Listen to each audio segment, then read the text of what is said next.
Olá pessoal, me chamo Bruna Maria, sou estudante de biomedicina e junto com meu grupo iremos falar sobre um tema super importante, anemia ferropriva, aspectos etiológicos, clínicos e diagnóstico laboratorial.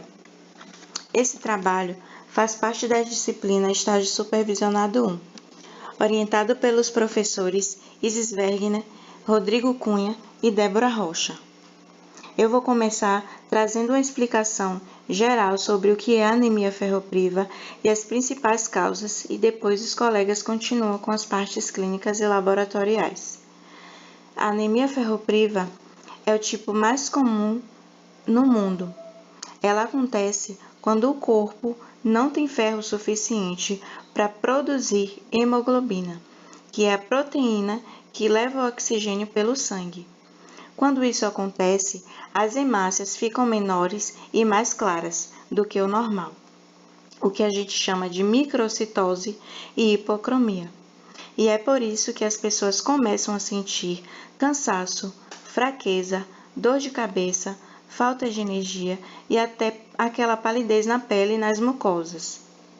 Essa condição é bem frequente em crianças, gestantes e mulheres em idade fértil, principalmente por causa da perda de sangue e da maior necessidade de ferro. Então, entender as causas da anemia ferropriva é essencial para conseguir prevenir e tratar do jeito certo. De forma geral, a anemia ferropriva aparece quando existe um desequilíbrio entre o quanto de ferro o corpo perde e o quanto ele consegue repor.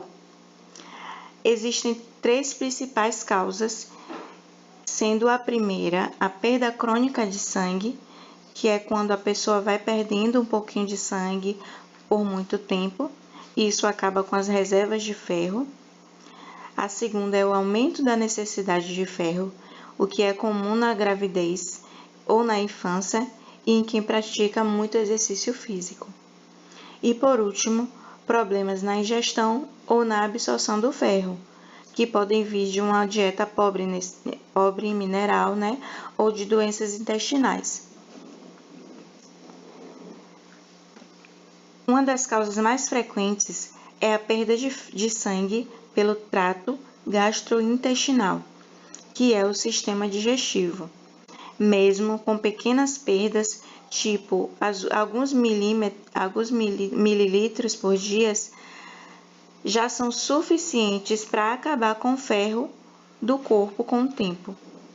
Isso pode acontecer por doenças como úlcera, gastrite, esofagite ou diverticulose.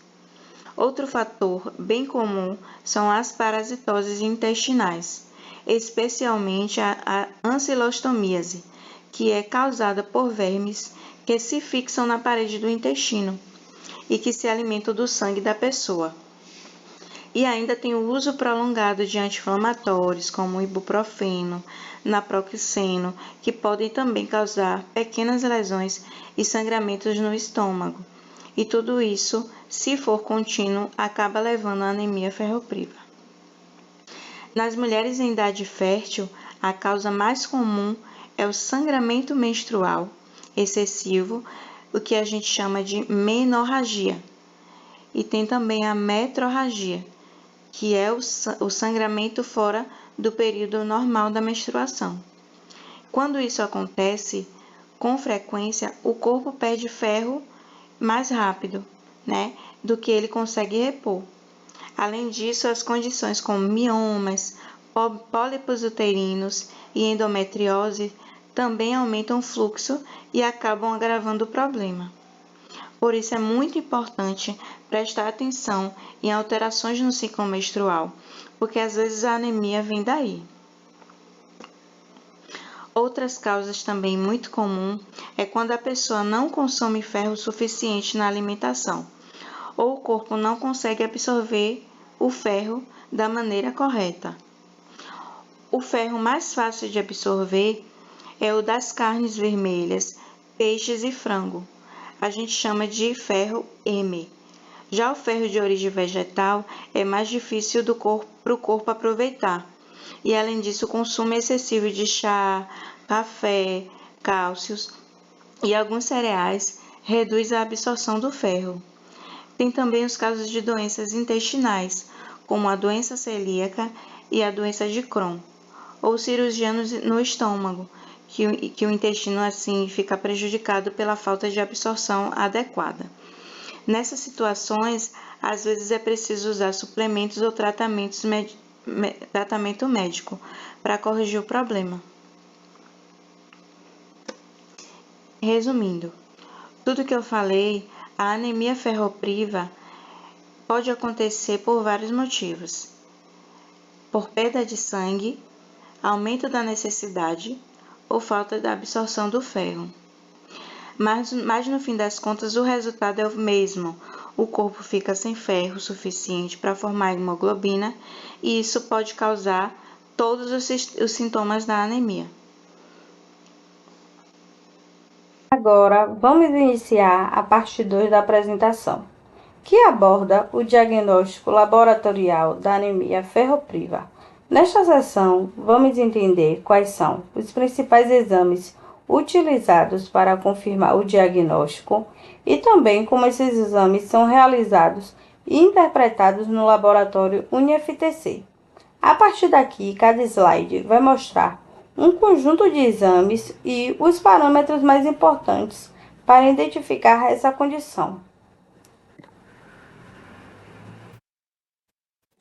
Neste slide, eu apresento os principais exames disponíveis no laboratório UniFTC, organizados por áreas.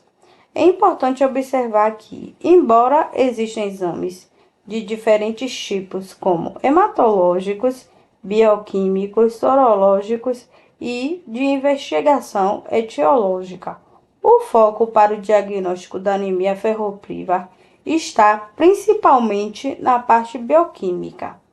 Na área da hematologia, temos exames fundamentais como o hemograma completo, que é o primeiro passo no diagnóstico da anemia ferropriva. Ele permite observar a redução de hemoglobina, do hematrócito e o microcitose e hipercromia das hemácias, características típicas dessa anemia. A contagem de reticulócitos também é importante, pois indica a resposta da medula óssea à deficiência de ferro. Na parte bioquímica estão os exames que confirmam o diagnóstico laboratorial.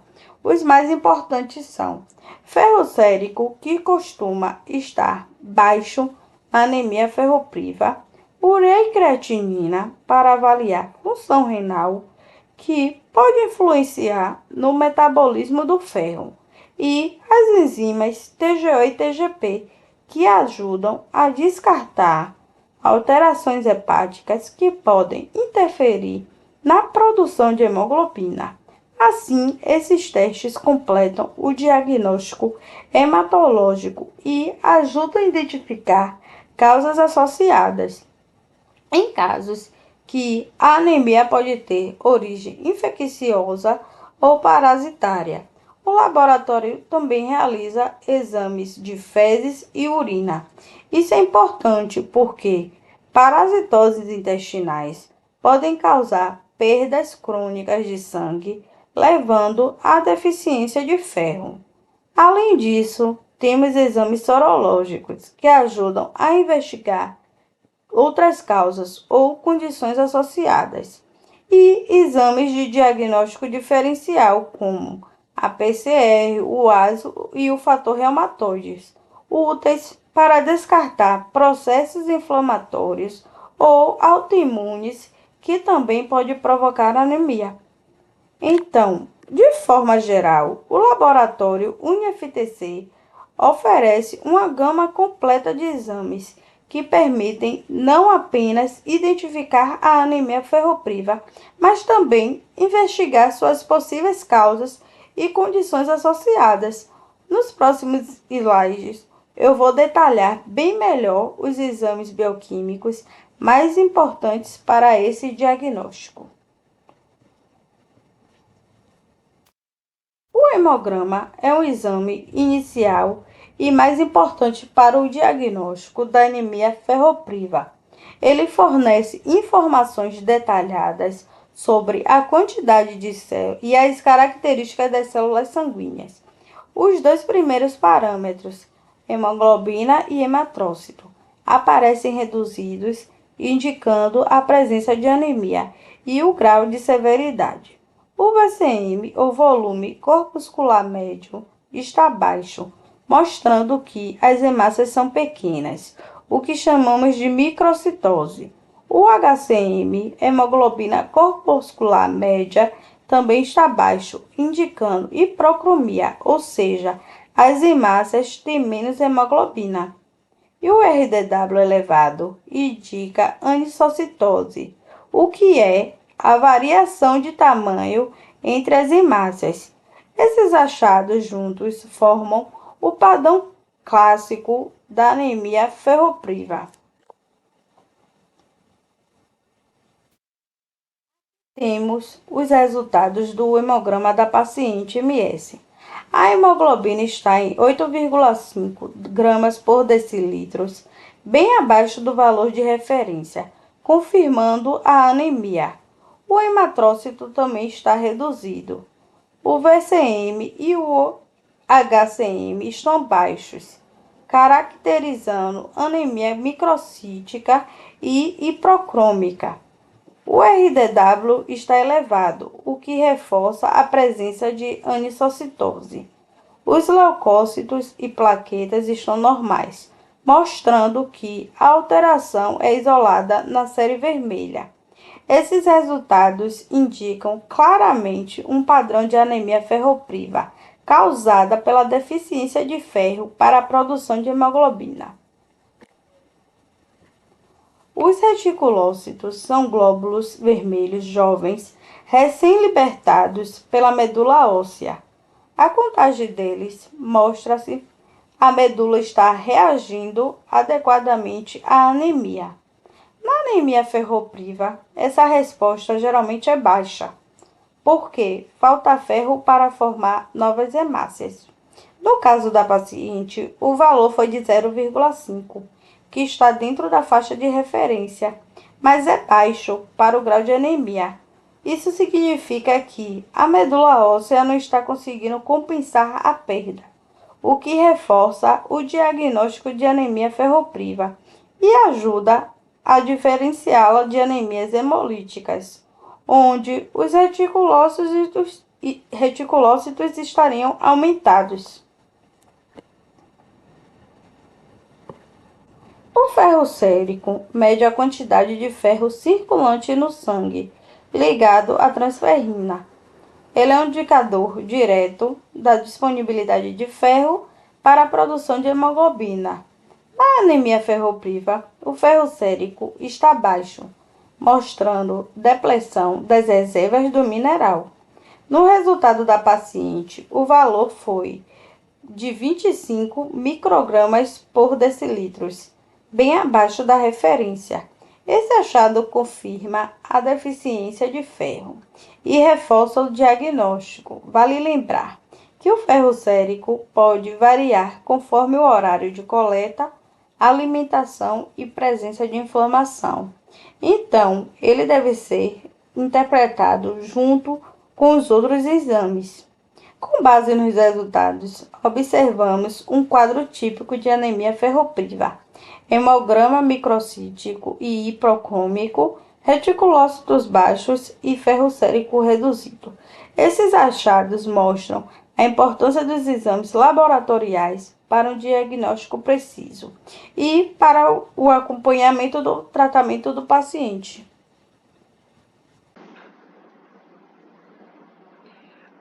Bom, sobre a investigação etiológica da anemia ferropriva, eu vou explicar passo a passo como investigar a causa da anemia ferropriva, utilizando exames essenciais que ajudam a identificar a origem da perda de ferro no organismo. Investigar perdas sanguíneas é o primeiro passo na investigação da anemia ferropriva. É avaliar se existe alguma fonte de sangramento crônico, especialmente no trato gastrointestinal. Para isso, utilizamos 2 exames básicos.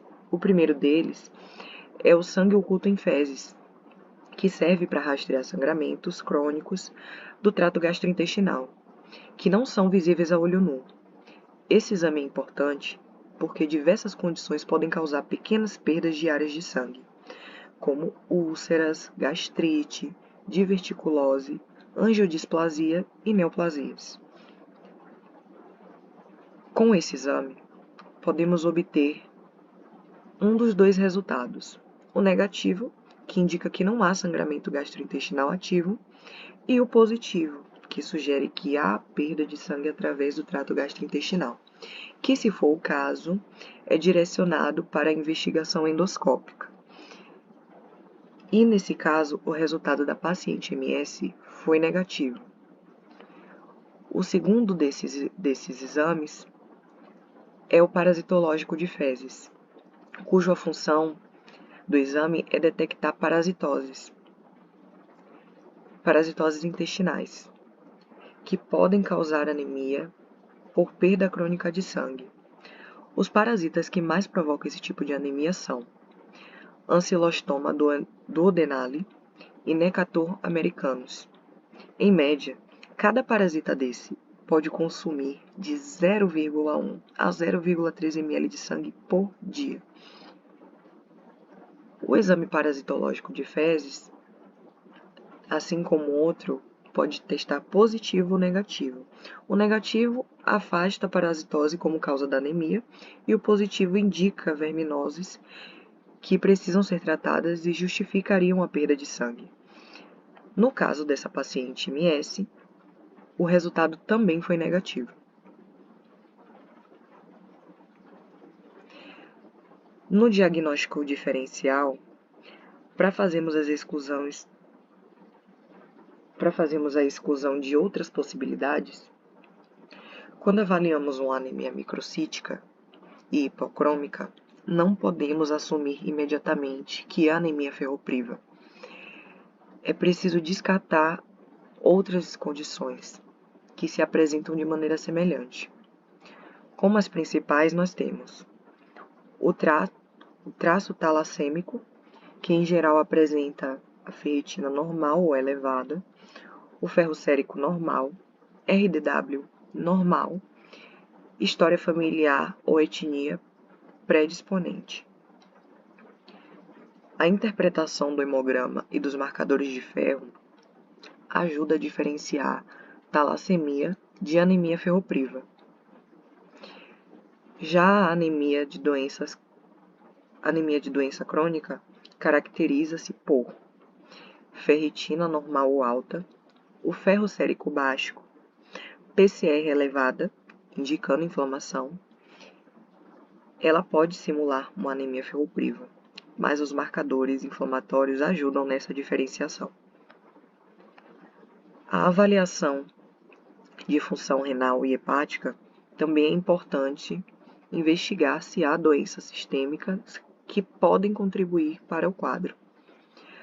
Os exames utilizados nessa avaliação são ureia e creatinina, que avaliam a função renal, TGO e TGP, que avaliam a função hepática, e proteínas totais e albumina, que avaliam o estado nutricional e a função hepática. Valores normais no caso desses exames ajudam a excluir causas secundárias, como insuficiência renal, hepatopatias e desnutrição grave.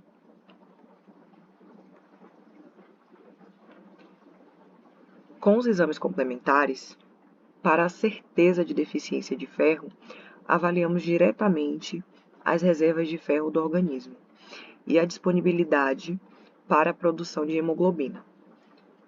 Com o exame de ferritina sérica, pois a ferritina é melhor marcador da reserva de ferro corporal, ela é mais estável que o ferro sérico, menos influenciada por variações diárias. Fazendo a interpretação geral, a ferritina muito baixa, abaixo de 10, a 12 nanogramas por mililitro praticamente diagnostica a deficiência de ferro. Já a ferritina normal ou elevada sugere outras causas, salvo casos de inflamação, onde a ferritina tende a subir. O resultado dessa paciente MS foi de 8 nanograma por decilitro, o que confirma a sua deficiência de ferro.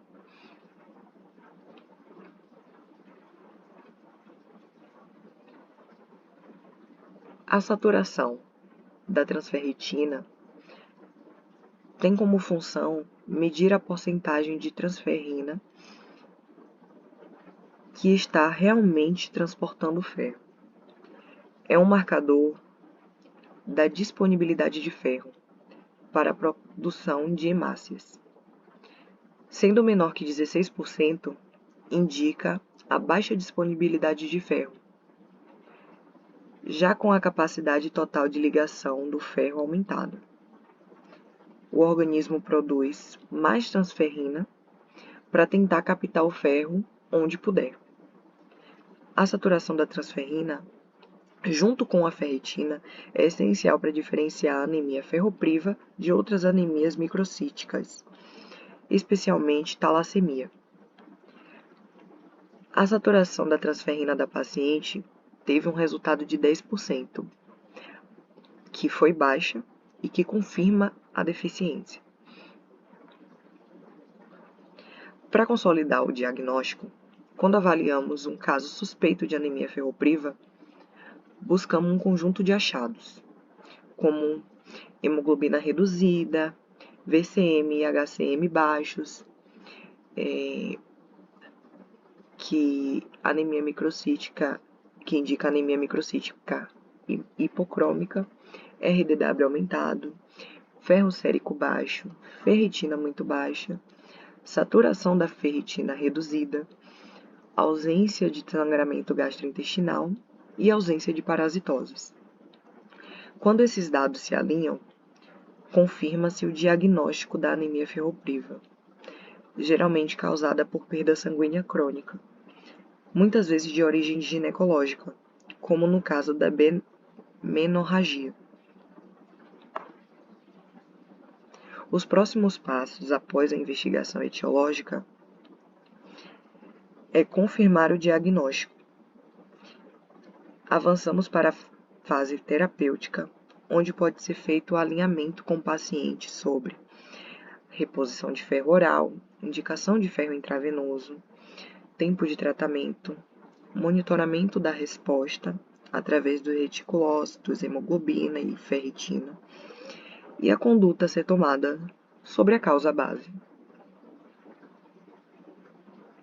Partindo para a parte do tratamento da anemia ferropriva, né, levando em conta a abordagem terapêutica e a evolução da paciente, a gente pode começar citando os princípios do tratamento da anemia ferropriva.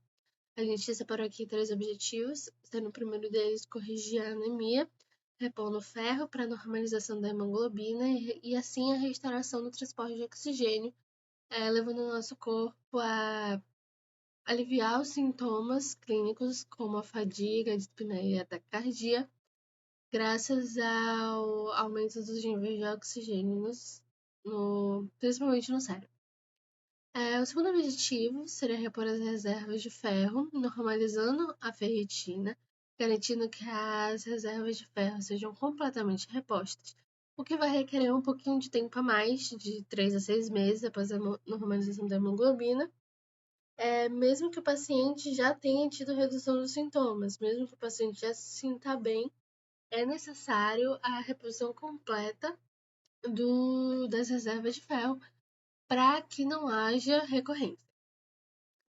Outro objetivo é tratar a causa subjacente, que também é uma forma de evitar recorrências, que é identificando e eliminando a causa da deficiência de ferro, que no caso da paciente da gente, a MS, o tratamento é voltado para menorragia, né, que vai ser essencial para evitar essa recorrência após a interrupção do ferro, para que não haja necessidade de voltar a esse tratamento, que não haja retorno da anemia após o tratamento. A duração esperada para esse tratamento é de 3 a 6 meses, com o uso de ferro oral. Mas o que vai definir mais isso é o monitoramento laboratorial mensal, que vai avaliar a resposta e garantir a adesão do tratamento e verificar se há necessidade de alguma alteração no tempo, na dose ou em qualquer outra coisa. O tratamento de primeira linha é o ferro oral, que no caso da nossa paciente, o medicamento de escolha foi o sulfato ferroso, que é o medicamento mais utilizado e eficaz para o tratamento de anemia ferropriva, e é um medicamento de baixo custo, que é disponível genericamente também, que auxilia nessa questão do baixo custo. A dose recomendada é de 150 a 200 mg de ferro elementar por dia, que é dividido de 2 a 3 doses. Um exemplo é o sulfato ferroso 300 mg, que contém 60 mg de ferro elementar, que 3 vezes ao dia dá 180 mg de ferro elementar por dia, que é dentro dos padrões da dose recomendada.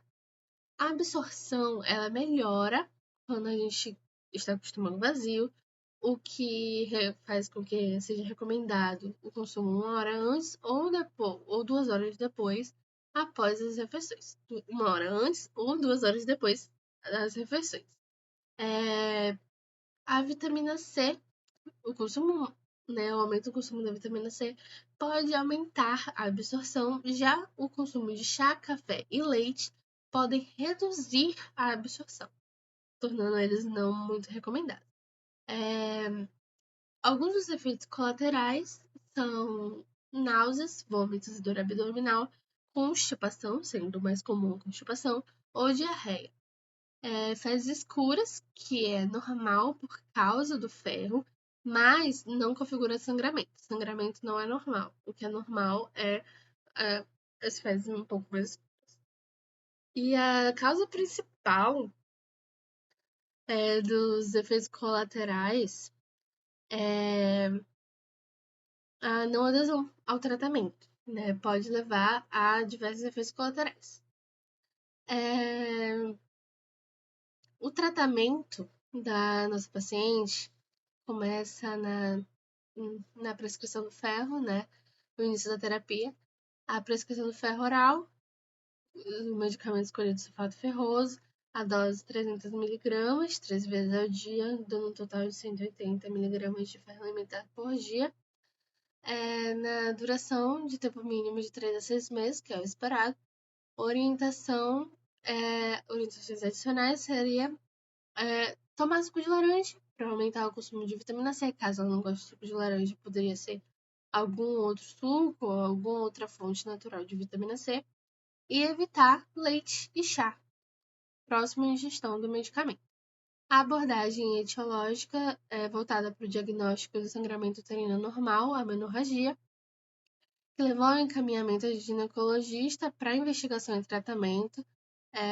E o tratamento escolhido foi o contraceptivo oral combinado para o controle do fluxo, que pode variar de acordo com a paciente. Esse tratamento depende de cada ginecologista e de cada paciente, mas esse tratamento, essa abordagem possui importância, sendo essencial para evitar a recorrência da anemia ferropriva.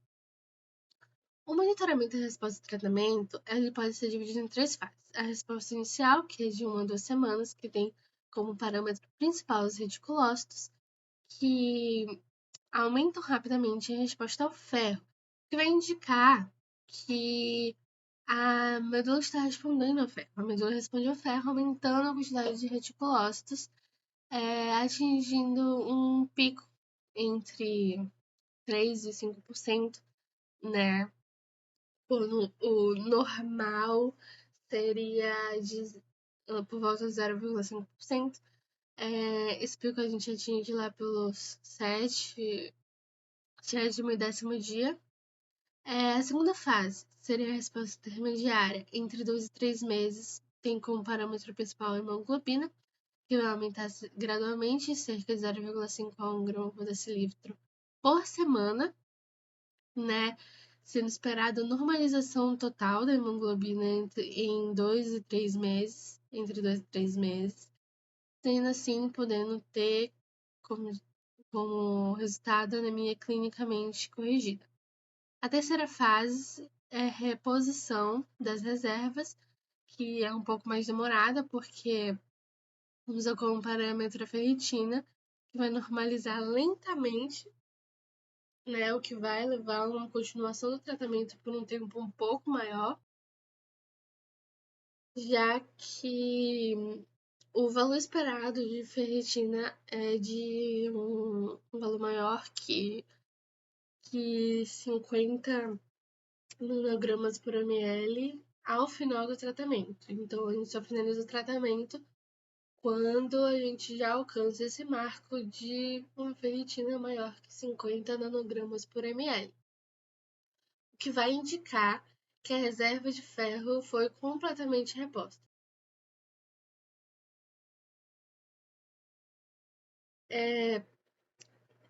Após um mês, no caso da nossa paciente, a MS, a evolução depois de um mês foi no tratamento com ferro foi consideravelmente boa, com fatores de hemoglobina e o hematócrito melhorando, né, relativamente, e a gente teve o pico de reticulócitos que foi esperado, né, que é o valor esperado que a gente obtém. O ferro sérico também aumentou, quase dobrou, aqui a gente consegue observar, mas a ferritina ainda se encontra muito baixa, né? A gente quer alcançar um valor acima de 50 e a gente tem aqui 12 ainda. A avaliação clínica, a gente teve uma melhora dos sintomas de fadiga de espinéia, que graças a isso a paciente relata maior exposição nas atividades diárias. A adesão teve uma boa tolerância ao ferro, apesar de uma leve constipação, que é controlada a partir da dieta rica em fibras. Então, a conclusão que a gente pode tirar disso é a resposta excelente ao tratamento e a necessidade de continuar o uso de ferro oral para a regularização da ferritina e manter o acompanhamento ginecológico para ter o controle da menorragia. Após 3 meses de tratamento, a gente consegue observar outras coisas, né? A gente tem aqui a chegada dos valores em relação aos eritrócitos já dentro dos padrões esperados, e os reticulócitos, depois daquele pico, depois do primeiro mês, voltaram à regularidade, o que é uma curva esperada já, que é o que se espera desse tratamento, mas a ferritina continua abaixo do valor que a gente quer. Ela já está dentro dos valores de referência, mas como a gente quer a garantia das reservas de ferro completas, a gente precisa de um valor acima de 50. E a gente aqui ainda tem 35. Análise da evolução, né? Após os 3 meses, teve essas melhoras significativas, com algumas normalizações, a ferritina ainda baixa, indicando as reservas de ferro ainda incompletas. O tratamento deve continuar por pelo menos mais uns 3 meses para garantir essa ferritina. Após 6 meses, a gente obtém uma resolução completa do caso, com o tratamento com o uso de sulfato ferroso, onde a paciente apresenta normalização completa dos parâmetros laboratoriais, aqui nos 6 meses, então tudo dentro dos parâmetros laboratoriais esperados. Ela se encontra assintomática, sem nenhum dos sintomas de fadiga de espinéia ou palpitação que ela tinha antes. Sendo assim, o tratamento foi suspenso, iniciado o acompanhamento apenas ginecológico, acompanhamento, né, dos exames ao longo dos anos, e a continuidade do tratamento ginecológico para controlar a menorragia, para que não volte até a recorrência. A paciente possui um prognóstico excelente, com baixo risco de adesão, se a causa etiológica continuar sendo controlada. As anemias microcíticas são um tipo de anemia onde a gente encontra uma anemia, uma hemácia diminuída, né? A gente tem alguns tipos de anemia, como as normocíticas, onde o tamanho dela não é alterado, a microcítica, onde o tamanho dela é diminuído, e a macrocítica, onde o tamanho dela é aumentado. Dentro das anemias microcíticas, a gente tem a anemia ferropriva, mas a gente também tem a talassemia e a anemia doença crônica. A gente possui alguns parâmetros de diferenciação, principalmente a ferritina, abaixo de 12, ela é praticamente um diagnóstico de anemia ferropriva. Então, enquanto as outras, elas continuam normal. A gente também tem de diferencial o fator de ligação do ferro, né, que costuma estar elevado, que diferencia das outras. O RDW, que está geralmente elevado, e a questão do histórico causa, que geralmente a anemia ferropriva é relacionada ao sangramento, enquanto talassemia é uma questão genética, etnia familiar, e doença crônica geralmente causada por inflamação e infecção. Existe também a possibilidade de uma falha terapêutica, que é quando o ferro não funciona, o ferro oral, no caso. Dentre eles, a gente tem aqui 4 causas, né? 4 possíveis causas, como a não adesão ao tratamento, onde os efeitos colaterais são muito fortes, que vai levar o paciente a abandonar esse tratamento, né? Quando ele sente uma melhora dos sintomas, ele acaba interrompendo o uso de ferro, a ingestão do ferro, mesmo não sendo o momento correto para isso clinicamente. E a solução seria uma orientação clara, uma redução da dose para diminuição dos sintomas, ou uma mudança da formulação, ou então da via de ingestão, da via de absorção. Segunda causa pode ser a má absorção desse ferro, que é causada geralmente por algum tipo de doença, como doença celíaca, Crohn, ou bypass gástrico, que podem reduzir ou então até alguma interação com medicamentos como antiácidos, que também podem reduzir essa absorção.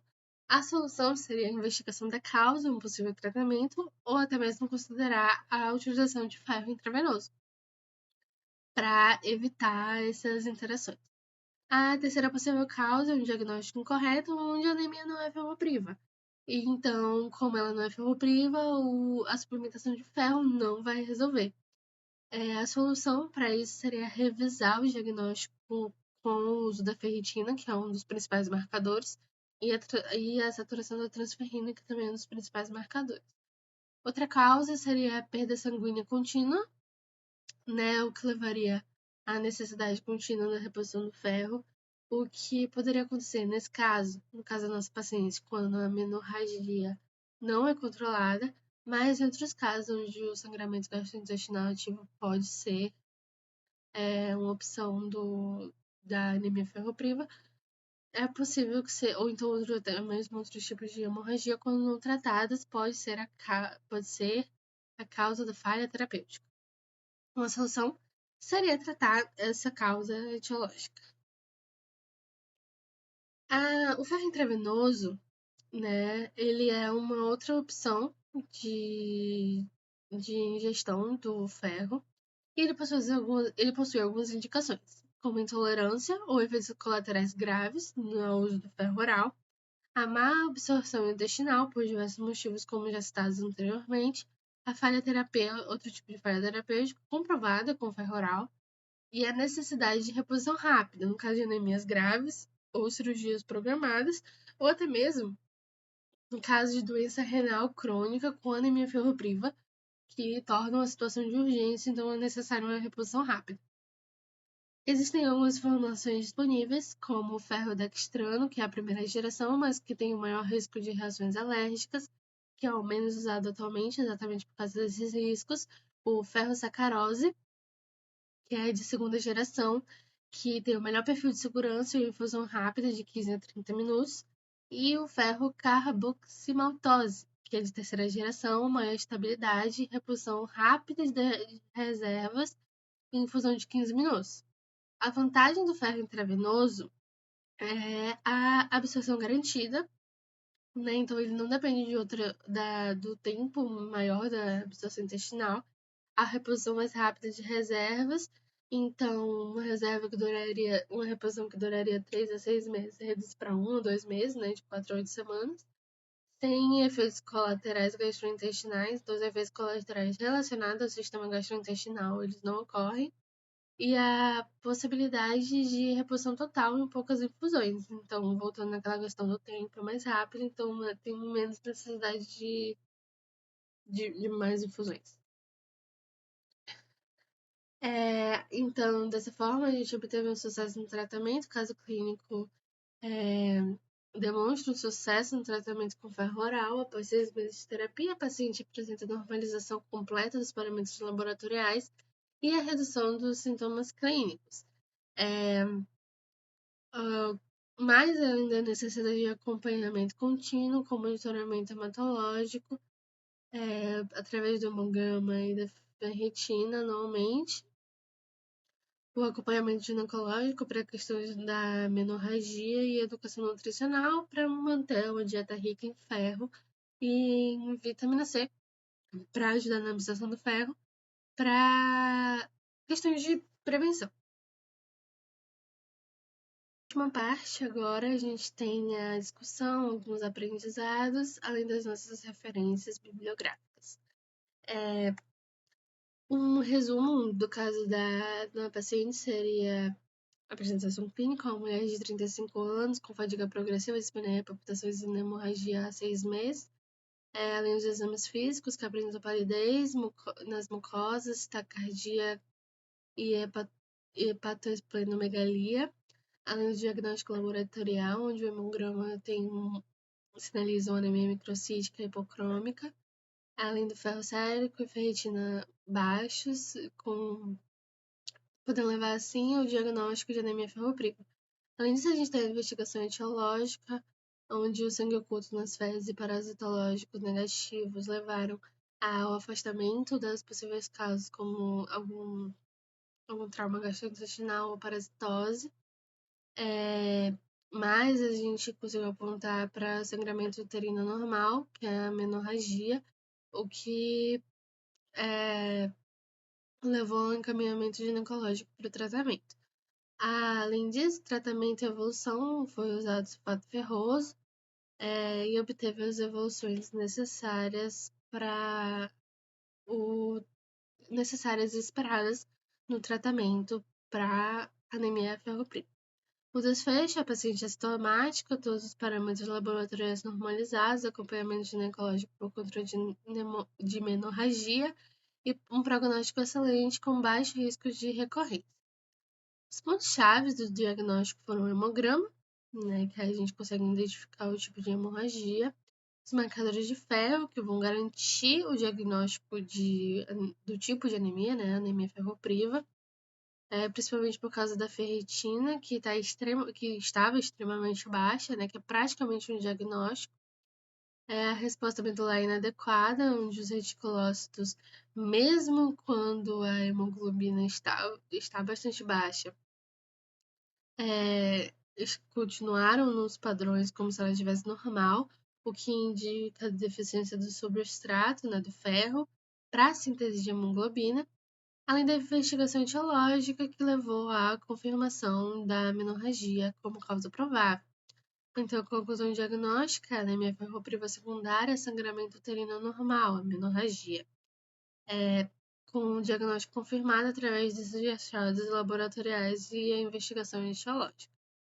Os pontos-chave em relação ao tratamento e evolução são o medicamento e dose, que foi o sulfato ferroso, dentro das doses ideais, como primeira linha de tratamento para anemia ferropriva, as estratégias terapêuticas integradas, a reposição de ferro com o tratamento ginecológico para menorragia, o monitoramento clínico laboratorial ao longo dos meses e até mesmo o pós, para a gente continuar monitorando e evitando recorrências, as evoluções observadas em 1, 3 e 6 meses, levando à resolução completa do caso. E tudo isso leva ao sucesso terapêutico, com todas as características já citadas. Há alguns aprendizados clínicos importantes. Foi a investigação etiológica é essencial. Não basta a identificação da anemia ferropriva, é fundamental identificar a causa para que não haja recorrência após a interrupção do uso da reposição de ferro. Outra aprendizada é que a ferritina é o melhor marcador. Ferritina abaixo de 12 nanogramas por ml é praticamente um diagnóstico de deficiência de ferro e é muito mais específica que ferro sérico, que pode variar bastante em diferentes outras patologias. Outro seria a adesão ao tratamento é desafiadora, porque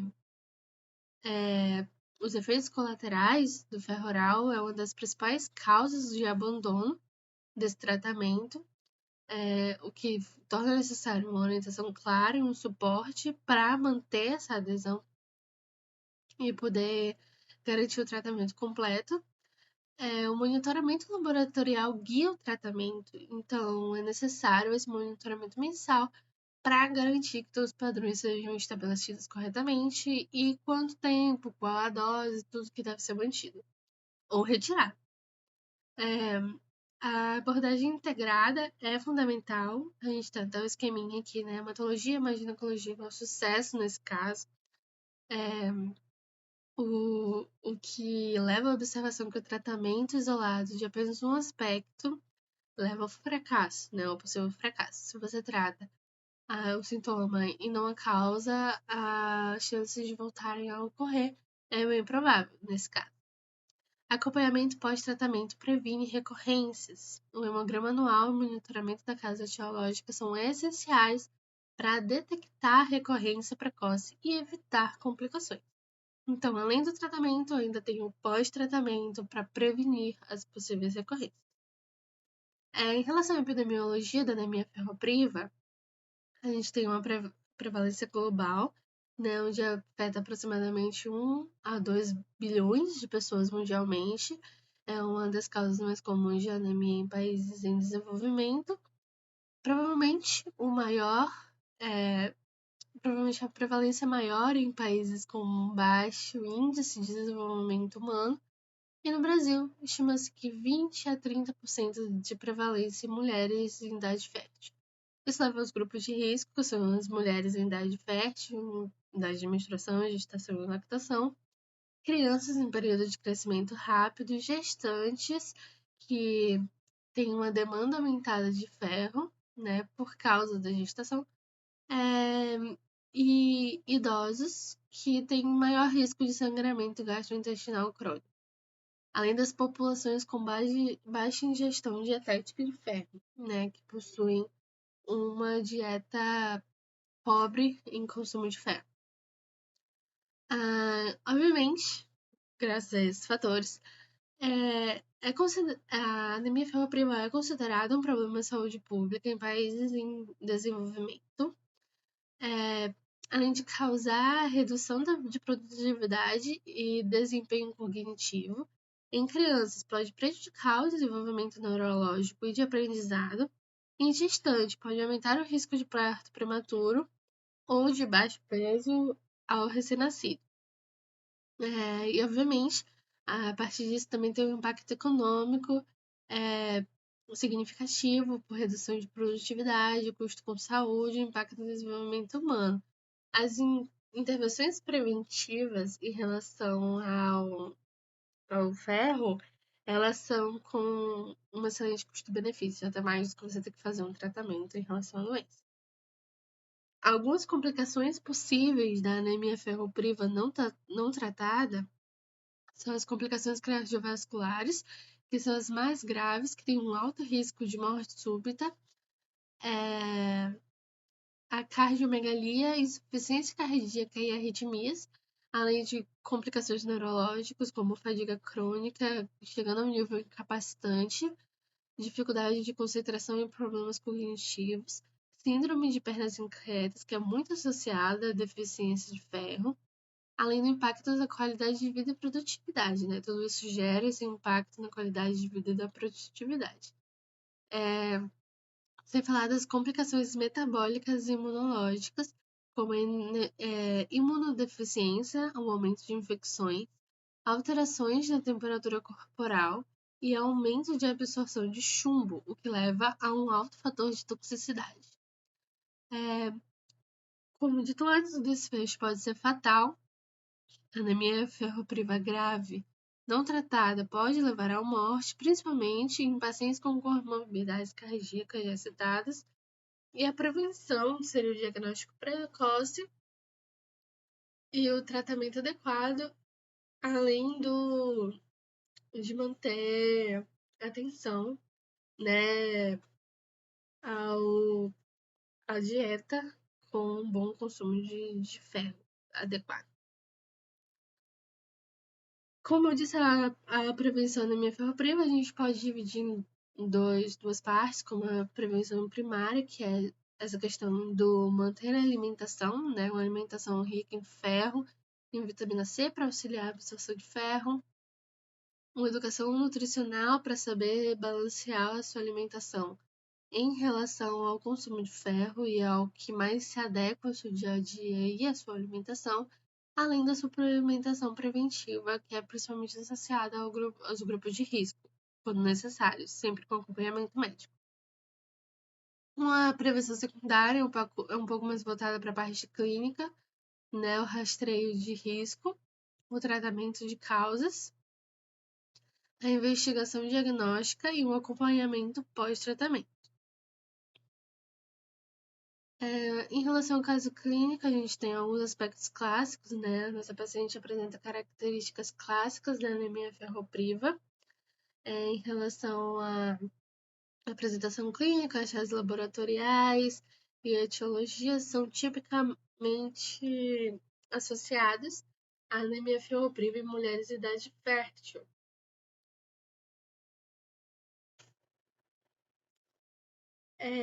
A resposta a esse tratamento foi excelente e previsível, né, seguindo exatamente o padrão esperado descrito em estudos farmacocinéticos de ferro. A importância da abordagem integrada, né, a importância do trabalho multidisciplinar, tanto em casos de anemia ferropriva secundária quanto em outros tipos de doenças. Então, foi identificado e tratado a causa etiológica, prevenindo assim as possíveis recorrências da anemia ferropriva.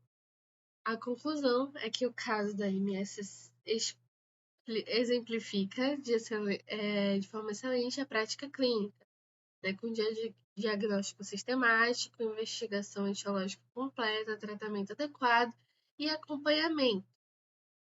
Serve como modelo educacional para o manejo de anemia ferropriva em contexto clínico real, demonstrando a importância da investigação da integração entre laboratório, clínica e especialidade.